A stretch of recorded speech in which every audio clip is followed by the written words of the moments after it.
تحرص جورجينا رودريغيز على نقل مقتطفات من حياتها الخاصة مع كريستيانو رونالدو عبر مواقع التواصل الاجتماعي، ولا سيما منذ أن وصلت إلى المملكة العربية السعودية مساء أمس الثلاثاء.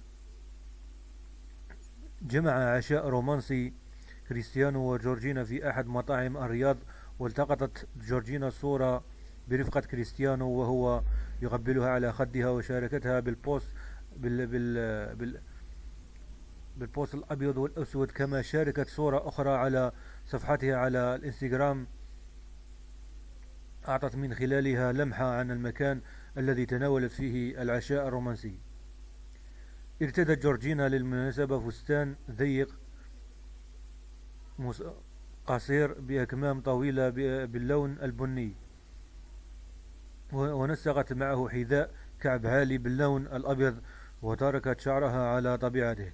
كما شاركت صورة وهي تجلس إلى طاولة العشاء وتحمل وردة.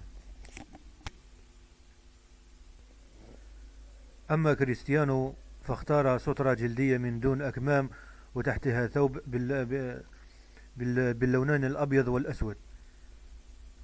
ديكور المطعم كان له الحصة الكبيرة من صور جورجينا، وسلطت الضوء على ديكور المطعم. كما التقطت صورة للخضار الموضوع على طاولة العشاء. تأتي هذه الصورة كسلسلة صورة بدأت جورجينا بمشاركتها منذ انتقالها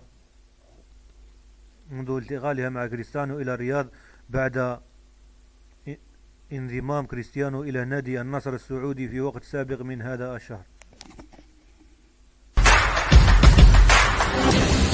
كيف استقبل السعوديين كريستيانو رونالدو؟